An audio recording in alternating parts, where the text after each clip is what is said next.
உங்கள் அனைவருக்கும் வணக்கம். இன்றைக்கி நாம் டெல்ஃப் ஆதோ கொம்ப்ரஹென்சிவ் தேக்ரீத்துக்கு தேவைப்படுகிற ஒரு எக்ஸாம்பிளை தான் நம்ம இன்றைக்கி பார்க்க போகிறோம். இந்த எக்ஸாம்பிளை நாம் நல்லா தெரிஞ்சுக்கிறது மூலமாக நாம் ஈஸியாக கொம்ப்ரஹென்சிவ் தேக்ரீத்தை கிளியர் பண்ணிடலாம். ஏன்னா கொம்ப்ரஹென்சிவ் தேக்ரீத்து டெல்ஃப் ஆதோவுக்கு இந்த எக்ஸாம்பிள் தான் ரொம்ப கடினமாக இருக்கும். இந்த ஒரு எக்ஸாம்பிளை நீங்கள் தெரிஞ்சுக்கிட்டிங்கன்னா ஈஸியாக நீங்கள் எக்ஸாம்பிளை பாஸ் ஆகிடலாம். இப்போ வாங்க அந்த எக்ஸாம்பிளும் அந்த எக்ஸாம்பிளுக்குள்ள கேள்விக்கு எப்படி பதில் எழுதலான்றதை இப்போ நம்ம பார்க்கலாம்.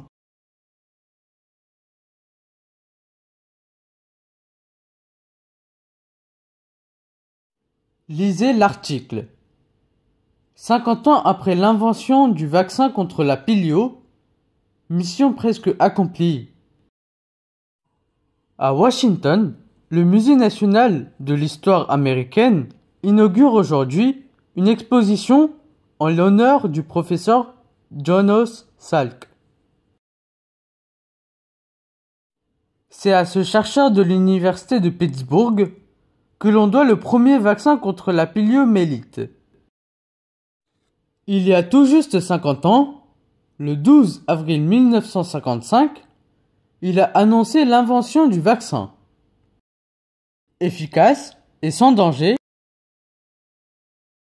des moyens exceptionnels avaient permis aux chercheurs de lancer une véritable guerre contre cette terrible maladie. Des dizaines de milliers d'enfants avaient participé à son enquête et des centaines de milliers de citoyens américains y avaient financièrement participé. Pour comprendre cette mobilisation, il faut rappeler que l'on enregistrait aux États-Unis plus de 16 000 cas de polio par an. Car avant l'invention du vaccin, rien ne pouvait arrêter la progression du virus. Riches ou pauvres, malades ou bien portants, des milliers d'enfants perdant la vie ou se retrouvaient paralysés à jamais. Aux États-Unis, la maladie a officiellement disparu en 1979. D'après Marianne, 12 avril 2005. இப்போ நாம் இதனுடைய தமிழ் அர்த்தத்தை பார்க்கலாம். கட்டுரையை படியுங்கள். Polio தடுப்பூசி கண்டுபிடிக்கப்பட்டு 50 ஆண்டுகளுக்கு பிறகு பணி கிட்டத்தட்ட நிறைவேறியது. வாஷிங்டனில் அமெரிக்க வரலாற்றின் தேசிய அருங்காட்சியகம் இன்று பேராசிரியர் ஜோன்ஸ் சால்கின் நினைவாக ஒரு கண்காட்சியை துவங்குகிறது. பிட்ஸ்பர்க் பல்கலைக்கழகத்தைச் சேர்ந்த இந்த ஆராய்ச்சியாளருக்கு தான் போலியோ மைலிட்டிஸுக்கு எதிரான முதல் தடுப்பூசியை நாங்கள் வழங்க வேண்டும். 50 ஆண்டுகளுக்கு முன்பு ஏப்ரல் 12, 1955 அன்று அவர் ஒரு பயனுள்ள மற்றும் பாதுகாப்பான தடுப்பூசியை கண்டுபிடிப்பை அறிவித்தார். வீரியமிக்கது மற்றும் பயமற்றது. இந்த பயங்கரமான நோய்க்கு எதிராக ஒரு உண்மையான போரை நடத்துவதற்கு ஆராய்ச்சியாளருக்கு உதவியது. நூற்றுக்கணக்கான அமெரிக்க குடிமக்கள் இந்த இயக்கத்தை புரிந்து கொள்ள நிதி பங்களிப்பை கொண்டிருந்தனர். இந்த அணிதிரட்டலை புரிந்து கொள்ள அமெரிக்காவில் அதிகமானவை இருந்தன என்பதை நாம் நினைவில் கொள்ள வேண்டும். ஆண்டுக்கு 16,000 போலியோ வழக்குகள். ஏனெனில் தடுப்பூசி கண்டுபிடிப்பதற்கு முன்பு வைரஸின் வளர்ச்சியை எதுவும் தடுக்க முடியாது. பணக்காரர் அல்லது ஏழை, நோய்வாய்ப்பட்ட அல்லது ஆரோக்கியமான ஆயிரக்கணக்கான குழந்தைகள் தங்கள் உயிரை இழந்தனர் அல்லது தங்களை நிரந்தரமாக முடக்கினர்.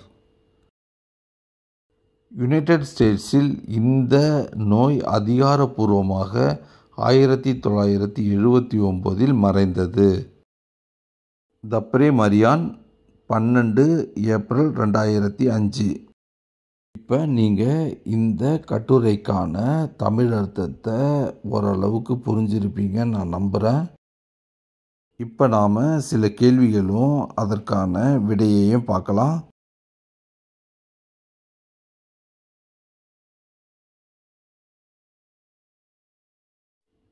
Quel est l'objectif de l'article? Informer, critiquer, conseiller. Cochez vrai ou faux et recopiez la phrase ou la partie de phrase qui justifie votre réponse. Première. L'exposition en hommage au professeur Jonas Salk est organisée à Pittsburgh. Justification. Deuxième. Dans les années 50, beaucoup d'Américains ont soutenu l'action du professeur Jonas Salk. Justification. 3. Il reste aujourd'hui, aux États-Unis, quelques personnes malades de la poliomyélite. Justification. இப்போ நாம் இதனுடைய தமிழ் அர்த்தத்தை பார்க்கலாம். கட்டுரையின் நோக்கம் என்ன? தெரிவிக்கவும், விமர்சிக்கவும், அறிவுரை கூறவும். சரி அல்லது தவறு என்பதை சரிபார்த்து உங்கள் பதிலை நியாயப்படுத்தும் வாக்கியத்தை அல்லது வாக்கியத்தின் ஒரு பகுதியை தெரிவிக்கவும். முதலாவது கேள்வி. பேராசிரியர் ஜோன்ஸ் சால்க்கிற்கு அஞ்சலி செலுத்தும் வகையில் கண்காட்சி பிட்ஸ்பர்கில் ஏற்பாடு செய்யப்பட்டுள்ளது. சரி தவறு என்று நியாயப்படுத்தவும். இரண்டாவது கேள்வி. 1950களில் பல அமெரிக்கர்கள் இந்த நடவடிக்கையை பேராசிரியர் ஜோன்ஸ் சால்க்கு ஆதரித்தனர். சரி அல்லது தவறு என்று நியாயப்படுத்தவும். மூன்றாவது கேள்வி. இன்றும் அமெரிக்காவில் போலியோவால் பாதிக்கப்பட்ட சிலர் உள்ளனர். சரி மற்றும் தவறு நியாயப்படுத்தவும். இப்போ நாம் கட்டுரையை படித்தாச்சு.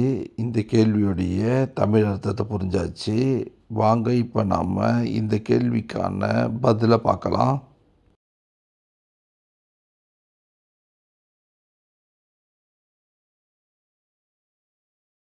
இதில் முதலாவது கேள்விக்கான ஆன்சர் ஆஃபர்மே, அதாவது தெரிவிக்கிறது. இந்த கட்டுரையின் நோக்கம் தெரிவிக்கிறது அப்படின்றது தான் ஆன்சரு.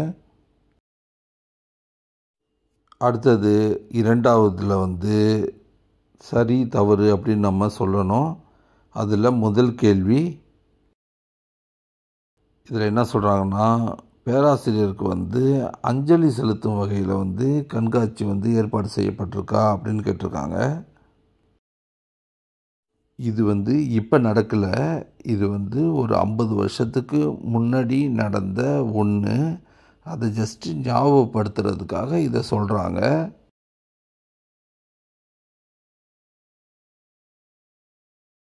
இந்த பேராகிராஃபில் ஃபஸ்ட்டு பேராகிராஃபை பார்த்தீங்கன்னா அதில் நான் க்ரீன் கலரில் மென்ஷன் பண்ணியிருக்கேன். வெறும் 50 ஆண்டுகளுக்கு முன்பு ஏப்ரல் 12, 1955ஆம் ஆண்டு அவர் ஒரு தடுப்பூசியை கண்டுபிடிப்பை அறிவித்தார். அதனால் இது அஞ்சலி செலுத்தும் நிகழ்வு கிடையாது. இதனால் இதுக்கான விடை தவறு, அதாவது ஃபோ.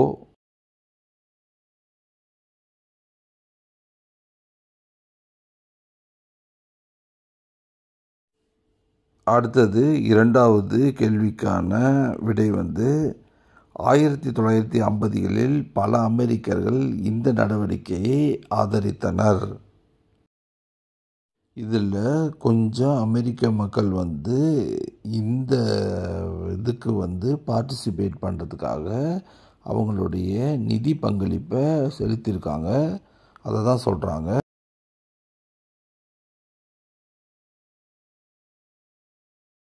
ஸோ இதோடைய விடை ஒரு உண்மைதான். இதில் பார்த்தீங்கன்னா இரண்டாவது பேராகிராஃபில் க்ரீன் கலரில் நான் ஹைலைட் பண்ணி எங்கே இருக்குது அப்படின்றத நான் சொல்லியிருக்கேன்.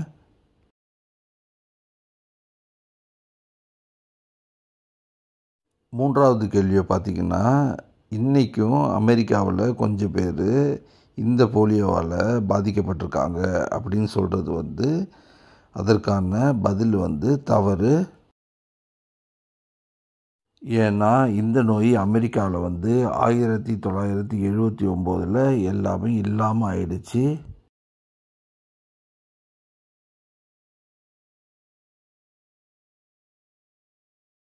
இதில் பார்த்தீங்கன்னா 3வது பேராகிராஃபில் நான் க்ரீன் கலரில் ஹைலைட் பண்ணியிருக்கேன். அதுதான் இதனுடைய ஆன்சரு. இந்த 3 ஜஸ்டிஃபிகேஷனும் நான் க்ரீன் கலரில் ஹைலைட் பண்ணியிருக்கேன். அந்த இடத்துல நீங்கள் நீங்கள் எழுதணும்.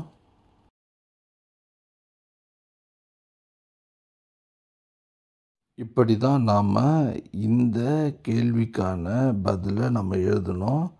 இப்போ உங்களுக்கு இந்த கேள்விகளுக்கு எப்படி பதில் எழுதணுன்றது உங்களுக்கு புரிஞ்சிருக்கும்னு நான் நம்புகிறேன். இது இந்த பேராகிராஃபை கொஞ்சம் படித்து புரிஞ்சுக்கிட்டால் போதும், நம்ம எளிமையாக இந்த கேள்விகளுக்கெல்லாம் பதில் எழுதிடலாம். இப்போ இந்த வீடியோ உங்களுக்கு பயனுள்ளதாக இருக்கும்னு நான் நம்புகிறேன். மீண்டும் அடுத்த வீடியோவில் சந்திப்போம்.